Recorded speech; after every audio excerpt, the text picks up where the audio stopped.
লাষ্টত মোক সমূহ ৰাইজৰ ওপৰত এটাই প্ৰাৰ্থনা, যাৰ মাক বাপেকৰ ল'ৰা ছোৱালী আছে, সৰু ল'ৰা ছোৱালী 10-12 বছৰীয়া, তেওঁলোকে যাতে এইটো ভুল কেতিয়াও নকৰে, এনেকুৱা ৱাটাৰ পাৰ্কলৈ লৈ নাহে।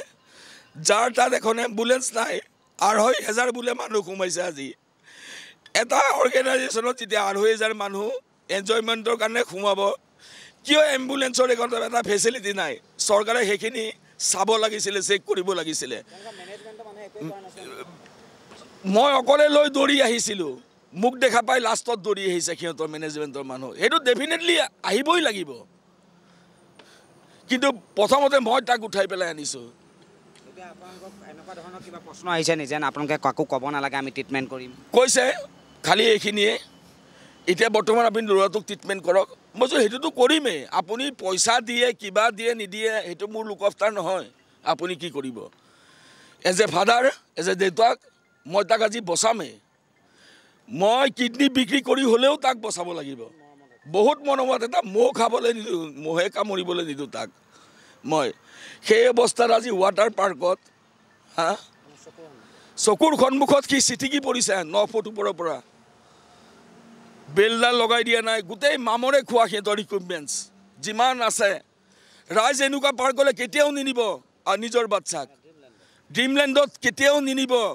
যদি নিয়ে নহয় ভুল হ'ব। এনেকৈ আপুনি থাকিব লাগিব কোনো এখন নাৰ্ছিং হোমত। মই আপোনাক ক'লোঁ, মই ভুক্তভোগী আজি এজ এ বাপেক হিচাপে, মই ভুক্তভোগী। অসম চৰকাৰ প্ৰশাসনক এইটোৱেই মই অনুৰোধ জনাওঁ, আপোনালোকে গৈ মাজে মাজে চেক কৰিব লাগে কি হৈছে ভিতৰত।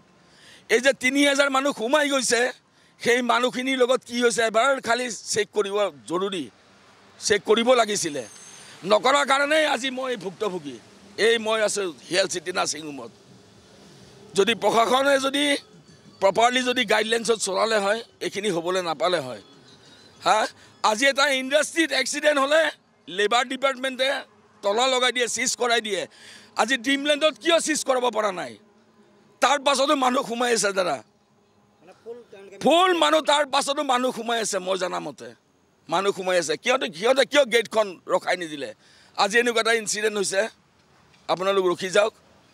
নৰখালে সিহঁতে নিজৰ বিজনেছ কৰিয়েই আছে, খালি টকা চিনি পায়, বাকী একো চিনি নাপায়।